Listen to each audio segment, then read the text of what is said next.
of Gen Z's era. Hey, what's your favorite cartoon? YouTube. Okay. I watch YouTube. No, YouTube? cartoon. Cartoon? Mm-hmm. You don't watch cartoon? What are cartoons? Damn, What is cartoons? It's crazy, like dog. when they have ads? What? You ain't What? never seen Tom and Jerry? Cartoon Network, Nickelodeon. Hey Arnold, you ain't never seen Disney Channel? Max and Ruby. What? Ruby and Max. What? Nope.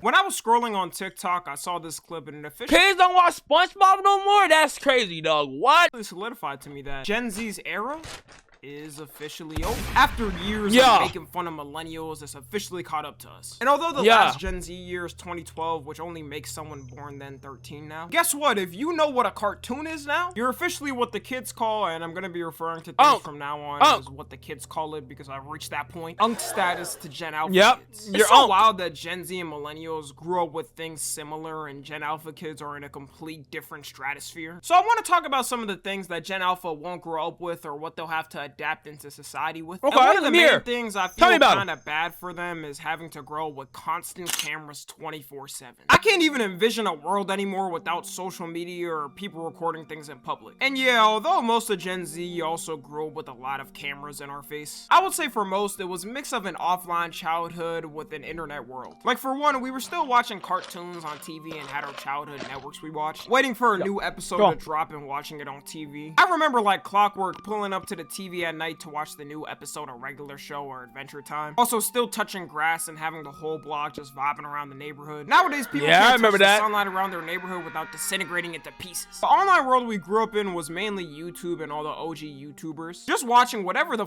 type of content they posted. A famous YouTuber could post anything back then and people watched it. Low-key, people That's try to true. say That's Gen Alpha true. started brain rot, but Gen Z was patient zero to it. Like, have you seen a YouTube poop in 2025? How do we not call this brain rot? Gay Luigi with one of 8 essential prizes inside. Yeah. You will die. That is just brain rot.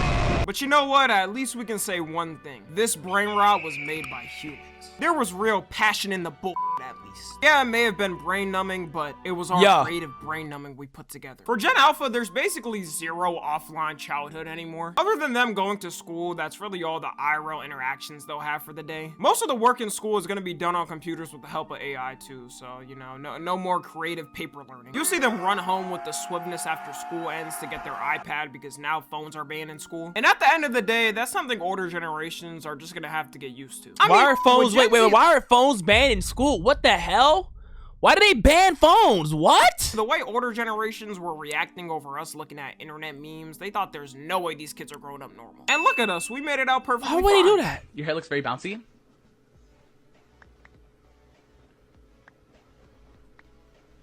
Nuke the whole generation.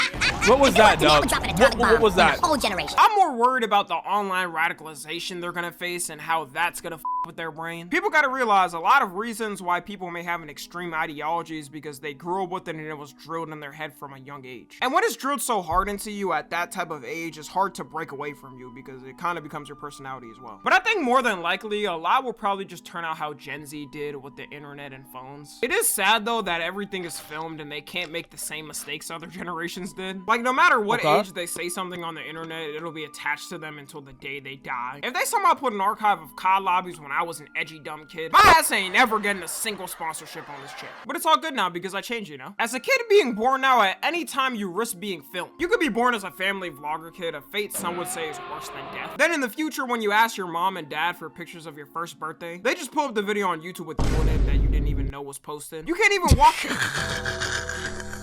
in public and talk to strangers anymore without risking talking to someone with meta glasses, which I think is going to become a problem in the future, especially with creeps. There's already a ton of people. There are a lot of creeps out there, and all they got to do to conceal it is buy a little sticker to block the light from letting people know they're recording. You could at any moment be randomly recorded for a failed Riz POV TikTok.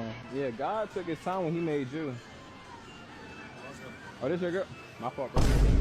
The only way to avoid getting recorded in the future is gonna be locking yourself up in an insane asylum white room. Even dealing with the internet, they're not gonna have a time using it where they're using it with no algorithms. And I know people will say that algorithms have always existed on social media, which yeah, is true, but not to the extent they are now. Algorithms nowadays are constructed to the point where they're as addictive as fen. You can't even get off the apps if you want to. Back then, the beauty of things was finding random rabbit holes and going down a whole genre on YouTube. Viral memes would spread organically through people randomly finding something funny. Nowadays, I can't even keep up with the memes myself. I feel like I'm 20 generations behind already with us. Before you had like a couple of viral memes everyone knew universally. But now because of TikTok, there's a new one every couple of days, and if you don't keep That's true. They do got new memes, bro. 6'7". Yeah, we do got new memes. That's true. The 6'7" kid has deadass turned into a whole Pokemon evolution course to the point the kid is now releasing a cryptocurrency. Hi. How? What? I want everybody to hear this. We have a team in place and an overwhelming amount of collabs we're working on. And we're ready to bring 6'7" into crypto. Ain't no way.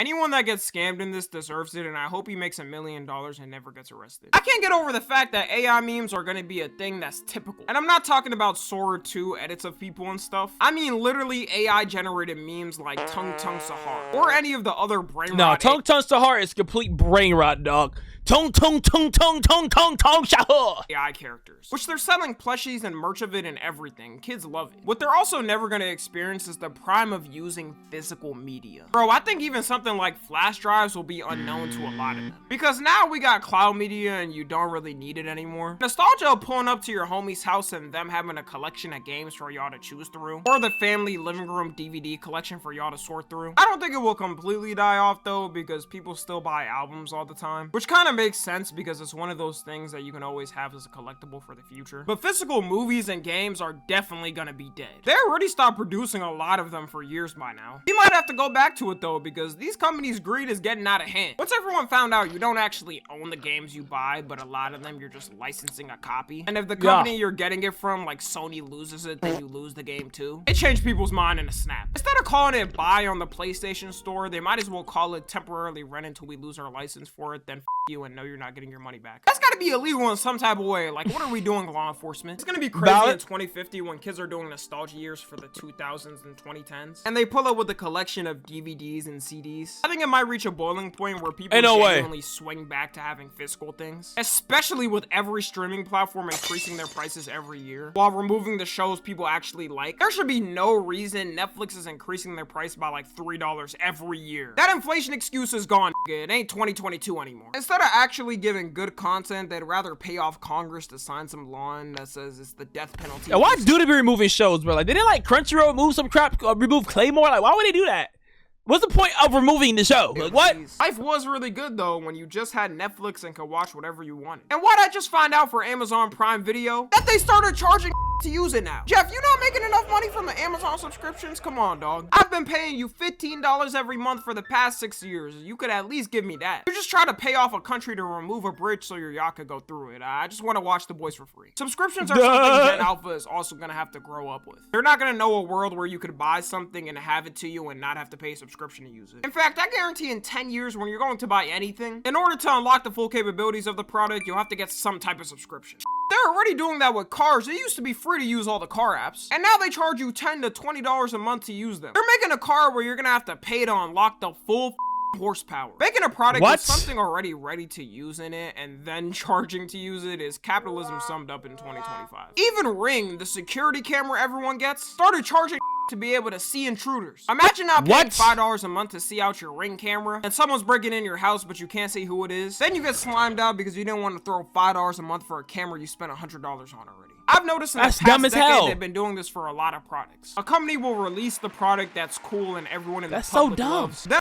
No, like I'm gonna add some action informant situation here. Like, bro, why would you have to pay extra money for a $100 Ring camera that's supposed to be for your safety and you make me pay $5 extra for my safety? You can say, hey man, it's for your safety, so if you ain't care about your safety, you get killed?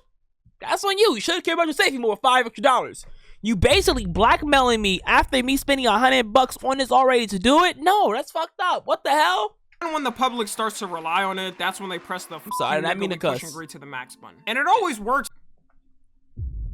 I'm sorry. I didn't mean to cuss. That was Tommy's fault. Tommy been cussing too much. You nigga, we push and agree to the max button. And it always works because a lot of people are still gonna keep with the product even if they increase it. I miss when companies used to be treating customers like customers back then. You look at Apple and see how much they blessed everyone with iPhones back then. And now they're coming up with a new way to charge you for looking at your phone. Okay, I made that one though, but you can't tell me that Apple Care isn't one of the dumbest subscriptions to ever exist. You gotta be one clumsy motherfucker to be paying over $100 every year on your phone for insurance. Put an OtterBox on it and call it a day if you're that clumsy. And the last thing they truly won't experience is things actually being affordable. Things for us are already unaffordable, like houses for who knows how long have been cooked. But at least we could say we grew up in times with a dollar menu that actually costed $1. This is how I weigh the economy. Don't bring me this value meal bullshit at McDonald's. If the McChicken ain't $1, it ain't the same. It wasn't even too long ago that things were going down the right path. Actually, in 2019, for the first time in 50 years, the US unemployment rate was 3.7%. And a lot of the world's GDPs were growing. In fact, it was one of the strongest economic years of the 21st century. Then the big COVID happened and we cooked probably the next 2 generations to come. Corporations decided to use it as a scapegoat to be greedy. The McChicken became $4. Every time I mention that, someone has a heart attack in a ring. Even with normal inflation now, the average cost of a new car in 2050 is going to be between $90,000 to $133,000. And I know that price might actually be normal in that time compared to the income people will be making. But one thing you can guarantee is that minimum wage is going to stay at $7.25. I can't fathom people are actually working for that much. Imagine working 8 hours and this is what you end up with. In a full week, you end up with a whole $290. Don't splurge. It's crazy that even the baseline prices for Gen Alpha is going to be more. Like the basic trim of a Honda Civic will probably be $50,000. And they think the birth rate is bad now. Just wait until the next generation. Shout out to the young parents and but I dodged the bullet not having a kid in this time. I genuinely will be 2 times poorer if I had a kid right now, and I would probably be broke by now. And I don't even blame the Gen Alpha kids because they'll probably be hunting for scraps by the time they're over. Anyways, that's gonna be it. Let me know how y'all feel about getting old and which retirement home you're picking. Follow me on Twitter and dang, bro. Gen Z really might be cooked, y'all. Gen Z really might be cooked.